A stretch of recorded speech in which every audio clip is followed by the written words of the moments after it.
اعوذ باللہ من الشیطان الرجیم بسم اللہ الرحمن الرحیم۔ اچھا، تو آج ہمارے سامنے جو ذرائع ہیں، ایک آڈیو تفسیر اور تفہیم القرآن کے کچھ نوٹس، وہ سورہ آل عمران کے ایک بہت ہی دلچسپ حصے کا احاطہ کرتے ہیں۔ جی، یہ ایک ایسی کہانی ہے جس میں نفسیات، سیاست اور الہامی رہنمائی یہ سب ایک ساتھ نظر آتے ہیں۔ بالکل۔ اس میں اہل کتاب کے ایک گروہ کی طرف سے اسلام کی ابتدائی دعوت کو کمزور کرنے کی جو کوششیں تھیں ان کا ذکر ہے، اور یہ کہ قرآن ان کا جواب کیسے دیتا ہے۔ بالکل، اور آج کی ہماری گفتگو کا مقصد صرف تاریخی واقعات کو دہرانا نہیں ہے، صحیح، بلکہ ان حکمت عملیوں کے پیچھے جو سوچ تھی اسے سمجھنا ہے، اور یہ دیکھنا ہے کہ قرآن ان کے جواب میں کیا آفاقی اصول پیش کرتا ہے۔ اور وہ اصول آج بھی اتنے ہی متعلقہ ہیں۔ آج بھی اتنے ہی متعلقہ ہیں۔ اور جو پہلی حکمت عملی بیان کی گئی ہے وہ تو سیدھے سیدھے ایک نفسیاتی جنگ کا منصوبہ ہے، یعنی صبح ایمان لاؤ اور شام کو مکر جاؤ۔ جی، یہ تو آج کے دور کی ڈس انفارمیشن کیمپین کی طرح لگتا ہے نا؟ ہے نا؟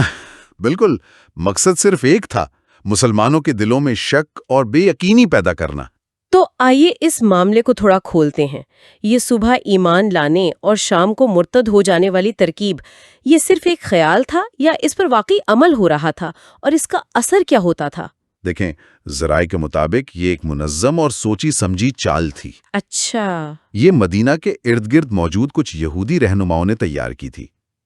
وہ اپنے کچھ لوگوں کو مسلمانوں کے پاس بھیجتے، وہ باقاعدہ اسلام قبول کرنے کا اعلان کرتے، نمازیں پڑھتے، مطلب مسلمانوں کے ساتھ وقت گزارتے تھے۔ جی بالکل۔ پھر کچھ دن یا ہفتے بعد وہ اچانک واپس اپنے گروپ میں چلے جاتے اور کہتے کہ بھئی ہم تو اندر جا کر دیکھ آئے ہیں۔ یعنی ایک طرح سے انڈر کور مشن پر تھے۔ ایک طرح سے، جی، اور آ کر کہتے کہ ہمیں ان کے پیغمبر، ان کی کتاب اور ان کے ماننے والوں میں فلاں فلاں خامیاں نظر آئی ہیں، اس لیے ہم اپنا پرانا دین نہیں چھوڑ سکتے۔ تو یہ کوئی ذاتی فیصلہ نہیں تھا، بلکہ ایک عوامی تماشا تھا جس کا مقصد دوسروں پر اثر انداز ہونا تھا۔ بالکل یہی مقصد تھا۔ اس سے ان لوگوں پر کیا اثر پڑتا ہوگا جو نئے نئے مسلمان ہوئے تھے یا اسلام قبول کرنے کا سوچ رہے تھے؟ یہی تو اصل ہدف تھا۔ وہ یہ تاثر دینا چاہتے تھے کہ دیکھو، یہ پڑھے لکھے لوگ جو پہلے سے ایک آسمانی کتاب کو مانتے ہیں، جنہیں دین کا علم ہے، جی، وہ بھی اسلام کو قریب سے دیکھ کر واپس آ رہے ہیں، تو ضرور اس میں کوئی گڑبڑ ہوگی۔ اس سے عام لوگوں کے دلوں میں شک پیدا ہوتا تھا کہ شاید ہم نے جلد بازی میں فیصلہ کر لیا ہے۔ یہ تو اعتماد کو توڑنے کی ایک بہت مؤثر کوشش تھی۔ بہت مؤثر۔ اور اسی نفسیاتی جنگ کا ایک دوسرا پہلو بھی تھا، ہے نا؟ وہ آپس میں یہ بھی کہتے تھے کہ دیکھو، اپنے مذہب والے کے علاوہ کسی اور کی بات پر اعتبار مت کرنا۔ جی، یہ تو آج کے دور کے ایکو چیمبرز کی طرح ہے۔ بالکل، جہاں آپ صرف وہی سنتے ہیں جو آپ پہلے سے مانتے ہیں، اور قرآن اس تنگ بزری کا بہت خوبصورتی سے جواب دیتا ہے۔ وہ کیا ہے؟ وہ یہ نہیں کہتا کہ وہ جھوٹے ہیں، بلکہ ایک بڑا اصول بیان کرتا ہے۔ ہدایت تو اللہ کی ہدایت ہے، یعنی سچائی کسی کی ذاتی جاگیر نہیں ہے۔ اچھا، اور پھر کہتا ہے کہ فضل و شرف بھی اللہ ہی کے ہاتھ میں ہے، وہ جسے چاہتا ہے اپنی رحمت کے لیے چن لیتا ہے۔ یہ اس خیال پر براہ راست چوٹ ہے کہ کوئی خاص نسل پیدائشی طور پر افضل ہے۔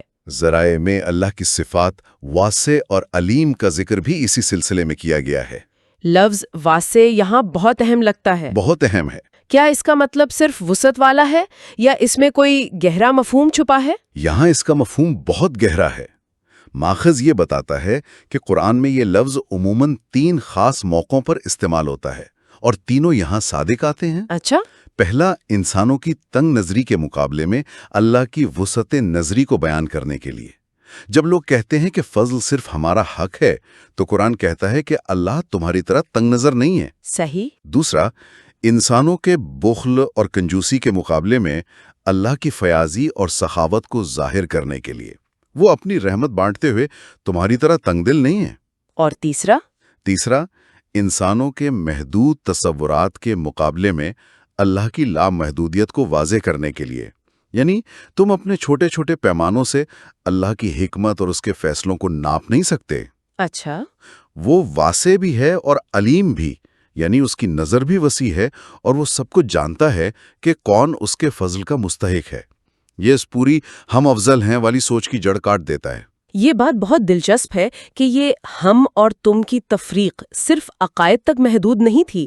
ذرائع بتاتے ہیں کہ اس کا اثر روزمرہ کے معاملات، خاص طور پر مالی لین دین پر بھی پڑتا تھا. جی، اور یہاں قرآن ایک بہت حیران کن تضاد کی نشاندہی کرتا ہے. وہ کیا ہے؟ وہ کہتا ہے کہ اہل کتاب میں کچھ لوگ تو ایسے ہیں کہ اگر تم ان کے پاس سونے کا ڈھیر بھی امانت رکھوا دو تو وہ تمہیں واپس کر دیں گے. یعنی انتہائی ایماندار. انتہائی ایماندار. لیکن انہی میں کچھ ایسے بھی ہیں کہ اگر تم ان کے پاس صرف 1 دینار بھی رکھواؤ تو وہ واپس نہیں کریں گے جب تک تم ان کے سر پر کھڑے ہو کر تقاضا نہ کرتے رہو. یہ تو ایک ہی گروہ کے اندر اخلاقیات کا زمین آسمان کا فرق ہے. قرآن اس کی وجہ کیا بتاتا ہے؟ وجہ ان کا اپنا بنایا ہوا ایک اصول ہے جسے قرآن نقل کرتا ہے. امیوں یعنی غیر یہودی لوگوں کے معاملے میں ہم پر کوئی پکڑ نہیں ہے. یہ ایک بہت خطرناک اخلاقی لوپ ہول یعنی چور دروازہ ہے. بالکل. اس کا مطلب یہ ہے کہ اخلاقیات کے 2 معیار ہیں، ایک اپنی قوم کے لیے اور ایک باقی پوری دنیا کے لیے. اور ذریعہ یہ بھی واضح کرتا ہے کہ یہ صرف کچھ عام لوگوں کا خیال نہیں تھا. جی، یہی اہم نقطہ ہے. یہ سوچ ان کی مذہبی تعلیمات اور فقہی قوانین کا حصہ بن چکی تھی. کیا ذرائع میں اس کی کوئی حقیقی مثالیں بھی موجود ہیں کہ یہ اصول عملی زندگی میں کیسا نظر آتا تھا؟ کیونکہ یہ دعویٰ تو بہت بڑا ہے. جی بالکل. ماخذ میں اس پر بہت تفصیل سے بات کی گئی ہے اور تلمود سے مثالیں نقل کی گئی ہیں. اچھا، تلمود سے؟ جی، تلمود جو یہودی علماء کی تعلیمات و تشریحات کا ایک بہت بڑا مجموعہ ہے. اس میں کچھ ایسے قانونوں کا ذکر ملتا ہے. مثلاً ایک قانون یہ تھا کہ اگر کسی اسرائیلی کا بیل کسی غیر اسرائیلی کے بیل کو زخمی کر دے تو اس پر کوئی تاوان نہیں ہے. اچھا. لیکن اگر معاملہ الٹ ہو یعنی غیر اسرائیلی کا بیل اسرائیلی کے بیل کو نقصان پہنچائے تو اسے پورا تاوان دینا ہوگا. واہ، یعنی انصاف کا پیمانہ بھی اس بات پر منحصر ہے کہ نقصان کس نے کس کا کیا ہے. یہ تو سراسر دوہرا معیار ہے. بالکل. ایک اور مثال سنیے. جی. اگر کسی کو کوئی گری پڑی چیز ملتی ہے تو اصول یہ تھا کہ پہلے دیکھو کہ آس پاس کی آبادی کیسی ہے. اگر وہاں زیادہ تر اسرائیلی رہتے ہیں تو اس چیز کا اعلان کرنا فرض ہے. مالک کو ڈھونڈنا. جی، مالک کو ڈھونڈنا. لیکن اگر آبادی غیر اسرائیلیوں کی ہے تو وہ چیز بغیر اعلان کیے اٹھا کر رکھ لینا جائز ہے. ایک منٹ، میں یہ صحیح سمجھ رہی ہوں؟ یعنی اصول یہ نہیں تھا کہ مالک کو ڈھونڈو اگر ممکن ہو، بلکہ یہ تھا کہ مالک کو صرف تب ڈھونڈو اگر وہ اپنا ہو. آپ نے بالکل صحیح سمجھا. یہ تو اخلاقیات کی پوری بنیاد ہی ہلا دیتا ہے. یہ دوسروں کی ملکیت کے احترام کو مشروط بنا دیتا ہے. اور بات یہیں ختم نہیں ہوتی. اچھا. ماخذ میں ایک ربی کا قول بھی نقل کیا گیا ہے کہ اگر عدالت میں ایک اسرائیلی اور ایک غیر اسرائیلی کا مقدمہ آئے تو جج کو ہر ممکن ہیلے سے اپنے مذہبی بھائی یعنی اسرائیلی کو ہی جتوانا چاہیے، چاہے وہ حق پر ہو یا نہ ہو. جی، چاہے اس کے لیے اپنے قانون کا سہارا لانا پڑے یا مخالف کے قانون کا. یہاں تک کہا گیا کہ غیر اسرائیلی کی کسی بھی غلطی سے فائدہ اٹھانا جائز ہے. یہ مثالیں تو واقعی اس ذہنیت کو کھول کر سامنے رکھ دیتی ہیں جس پر قرآن یہاں تنقید کر رہا ہے. بالکل. تو قرآن اس پورے اخلاقی ڈھانچے کو کیسے چیلنج کرتا ہے؟ اس کا جواب کیا ہے؟ خیر کرے گا تو اللہ ایسے ہی پرہیزگاروں سے محبت کرتا ہے. یعنی اللہ کے نزدیک معیار قوم یا نسل نہیں ہے؟ نہیں، بالکل نہیں. معیار 2 چیزیں ہیں، عہد کی پاسداری اور تقوی یعنی برائی سے بچ کر رہنا. جو بھی یہ 2 کام کرے گا وہ اللہ کا محبوب ہے، چاہے اس کا تعلق کسی بھی قوم سے ہو. صحیح. قرآن کہتا ہے کہ تم یہ باتیں اللہ کی طرف منسوب کرتے ہو حالانکہ تم جانتے ہو کہ اللہ نے ایسی کوئی تفریق نہیں کی ہے. تو ایک طرف لوگوں سے کیے گئے مالی وعدوں کو توڑنا اور دوسری طرف ذرائع اس سے بھی ایک قدم آگے جاتے ہیں اور اللہ سے کیے گئے عہد کو توڑنے کی بات کرتے ہیں. جی، اور یہ اس سے بھی زیادہ سنگین معاملہ ہے. وہ کیسے؟ قرآن کہتا ہے کہ جو لوگ اللہ سے کیے گئے عہد اور اپنی قسموں کو تھوڑی سی قیمت یعنی دنیاوی فائدے کے لیے بیچ دیتے ہیں ان کے لیے آخرت میں کوئی حصہ نہیں. اور پھر 3 بہت سخت سزائیں بیان کرتا ہے. جی، اللہ قیامت کے دن نہ ان سے کلام کرے گا، نہ ان کی طرف نظر اٹھا کر دیکھے گا اور نہ انہیں پاک کرے گا، بلکہ ان کے لیے دردناک عذاب ہے. یہ سزائیں اپنے آپ میں بہت معنی خیز ہیں، خاص طور پر یہ کہ اللہ ان سے بات نہیں کرے گا اور ان کی طرف دیکھے گا بھی نہیں. یہ تو ان کے اپنے تصورات کے بالکل الٹ ہوگا، ہے نا؟ بالکل. ماخذ اسی نقطے کو اٹھاتا ہے. ان کا گمان تو یہ تھا کہ وہ اللہ کے چہیتے ہیں، قیامت کے دن سب سے پہلے ان پر نظر عنایت ہوگی. اور ان کے گناہ معاف کر دیے جائیں گے؟ جی، کہ اگر دنیا میں کچھ گناہ ہو بھی گئے تو وہ ان کے بزرگوں کی وجہ سے معاف ہو جائیں گے۔ قرآن کہتا ہے کہ معاملہ اس کے بالکل برعکس ہوگا، ان سے بات تک نہ کی جائے گی، جو کہ غضب اور بے احتنائی کی انتہا ہے۔ یہ روحانی طور پر مکمل طور پر نظر انداز کر دیے جانے کا عذاب ہے۔ بالکل۔ اور پھر ایک اور حربے کا ذکر آتا ہے جو اس سے بھی زیادہ خطرناک ہے، کتاب کو پڑھتے ہوئے زبان کا الٹ پھیر کرنا تاکہ مطلب بدل جائے۔ جی، یہ صرف غلط تشریح کرنے سے مختلف کیسے ہے؟ یہ بہت ہی دلچسپ نقطہ ہے۔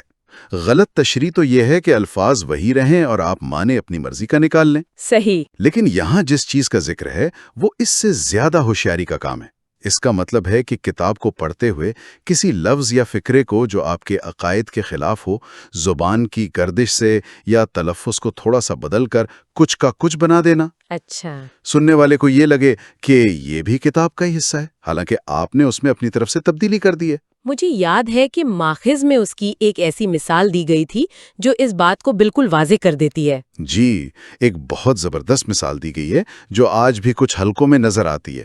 قرآن کی ایک آیت ہے، قُلْ اِنَّمَا أَنَا بَشَرٌ مِثْلُكُمْ، جس کا مطلب ہے کہہ دو کہ میں تو بس تمہاری ہی طرح کا ایک انسان ہوں۔ بالکل، یہ آیت نبی کی بشریت کو واضح کرتی ہے۔ اب جو لوگ نبی کی بشریت کے منکر ہیں وہ اس آیت کو پڑھتے ہوئے لفظ انما کو تھوڑے سے وقفے کے ساتھ انما پڑھتے ہیں۔ صرف ایک چھوٹا سا وقفہ اور اس سے معنی کیسے بدل جاتا ہے؟ زمین آسمان کا فرق پڑ جاتا ہے۔ انما کا مطلب ہوتا ہے بس یا صرف، لیکن جب آپ اسے انما پڑھتے ہیں تو یہ دو الگ لفظ بن جاتے ہیں۔ ان یعنی یقیناً اور ما یعنی نہیں۔ اچھا، تو مطلب بن گیا تحقیق نہیں ہوں میں بشر تم جیسا۔ بالکل، یہ زبان کے معمولی الٹ پھیر سے معنی کو 180 ڈگری پر بدل دینے کی ایک خوفناک مثال ہے، اور پھر وہ یہ دعویٰ کرتے ہیں کہ یہ اللہ کی طرف سے ہے، حالانکہ وہ جان بوجھ کر اللہ پر جھوٹ باندھ رہے ہوتے ہیں۔ یہ بات کہ الفاظ کو اس طرح توڑ مروڑ کر خدا کا درجہ دے دینا، یہ گفتگو کے آخری اور شاید سب سے اہم اصول کی طرف لے جاتی ہے جو قرآن یہاں بیان کرتا ہے۔ جی یہ ان تمام تحریفات کو روکنے کے لیے ایک ماسٹر رول کی طرح لگتا ہے۔ بالکل، قرآن ایک آفاق قاعدہ بیان کرتا ہے کہ کسی بھی ایسے انسان کا جسے اللہ نے کتاب، حکمت اور نبوت عطا کی ہو، یہ کام ہو ہی نہیں سکتا کہ وہ لوگوں سے کہے کہ اللہ کو چھوڑ کر میرے بندے بن جاؤ۔ ہو ہی نہیں سکتا۔ وہ تو ہمیشہ یہی کہے گا کہ سچے ربانی بنو۔ یا اس کا مطلب کچھ اور ہے؟ آپ کا دوسرا اندازہ بالکل درست ہے۔ ربانی وہ لفظ ہے جو یہودیوں میں بڑے علماء اور مذہبی رہنماؤں کے لیے استعمال ہوتا تھا۔ اچھا۔ یعنی وہ لوگ جو رب سے گہرا تعلق رکھتے ہیں، اس کی کتاب کو جانتے ہیں اور اس کی بنیاد پر دوسروں کی رہنمائی کرتے ہیں۔ صحیح۔ ماخذ بتاتا ہے کہ عیسائی روایت میں اس کا قریب ترین ہم معنی لفظ ڈیوائن ہے، جو خدا کے لیے وقف شخص کے لیے استعمال ہوتا ہے۔ تو ایک نبی کی تعلیم ہمیشہ یہی ہوتی ہے کہ اللہ کے سچے پرستار بنو، اس کی کتاب کو سیکھو، سکھاؤ اور خالصتاً اسی کی بندگی کرو۔ بالکل۔ تو اس کا مطلب یہ ہوا کہ قرآن ایک ایسا پیمانہ دے رہا ہے جس سے کسی بھی الہامی تعلیم کی سچائی کو پرکھا جا سکتا ہے۔ جی، یعنی اگر کوئی بھی مذہبی روایت آپ کو اس کے پیغمبر یا فرشتوں کی عبادت کی طرف لے جائے تو سمجھ لیں کہ وہاں اصل تعلیم سے انحراف ہوا ہے۔ کیا یہ کہنا درست ہوگا؟ آپ نے بالکل صحیح خلاصہ کیا ہے۔ یہ ایک یونیورسل لٹمس ٹیسٹ ہے۔ قرآن یہ کہہ رہا ہے کہ نبوت اور شرک ایک جگہ جمع نہیں ہو سکتے۔ یہ ایک بنیادی تضاد ہے۔ جی، ایک نبی کا کام ہی لوگوں کو اللہ سے جوڑنا ہے، نہ کہ خود کو اللہ اور لوگوں کے درمیان ایک معبود بنا کر کھڑا کرنا۔ جہاں بھی کسی مذہبی کتاب یا روایت میں پیغمبروں، فرشتوں یا بزرگوں کو خدا کا درجہ دیا گیا ہو، وہاں سمجھ لینا چاہیے کہ یہ بعد کی ملاوٹ ہے۔ قرآن کے مطابق یہ سمجھ لینا چاہیے کہ یہ بعد میں آنے والے گمراہ لوگوں کی تحریفات کا نتیجہ ہے، یہ اس نبی کی اصل تعلیم نہیں ہو سکتی۔ اور آخر میں قرآن یہ بھی کہتا ہے کہ کوئی نبی تمہیں کفر کا حکم کیسے دے سکتا ہے جبکہ تم خود مسلم یعنی اللہ کے فرما بردار بن چکے ہو۔ یہ تو منطق کے بھی خلاف ہے۔ یہی اصل نقطہ ہے۔ نبوت کا کام لوگوں کو کفر سے نکال کر اسلام یعنی اللہ کی فرما برداری میں لانا ہے۔ وہ خود یہ کام کرنے کے بعد لوگوں کو واپس کفر کی طرف کیسے دھکیل سکتا ہے؟ یہ ناممکن ہے۔ تو آج کی اس گفتگو کو سمیٹتے ہوئے ہم نے دیکھا کہ کس طرح اہل کتاب کے ایک گروہ نے ابتدائی مسلمانوں کے خلاف کئی محاذ کھولے، نفسیاتی چالوں سے لے کر مالی بددیانتی تک۔ اور پھر مقدس کتاب میں ہیرا پھیری تک۔ اور اس کے جواب میں قرآن نے جو آفاقی اور لازوال اصول پیش کیے وہ بھی ہمارے سامنے واضح ہوئے۔ جی، پہلا یہ کہ ہدایت اور فضل الہی کسی ایک قوم کی میراث نہیں۔ دوسرا یہ کہ اخلاقیات کا معیار تمام انسانوں کے لیے ایک ہے، اس میں اپنے اور پرائے کی تفریق نہیں ہو سکتی۔ اور تیسرا اور سب سے اہم یہ کہ ہر نبی کا بنیادی پیغام صرف اور صرف ایک خدا کی عبادت ہے اور کچھ نہیں۔ آخر میں اپنے سننے والوں کے لیے ایک سوال چھوڑتے ہیں۔ ماخذ میں ایک واضح پیمانہ دیا گیا ہے کہ پیغمبر کی اصل تعلیم اور انسانی ملاوٹ میں فرق کیسے کیا جائے۔ نبی کی تعلیم کبھی بھی شرک یا مخلوق پرستی کی دعوت نہیں دے گی۔ اگر صرف اسی ایک اصول کو مختلف مذہبی روایات اور ان کی تاریخی کتابوں پر لاگو کیا جائے تو ان کے بارے میں ہماری سمجھ میں کیا تبدیلی آ سکتی ہے؟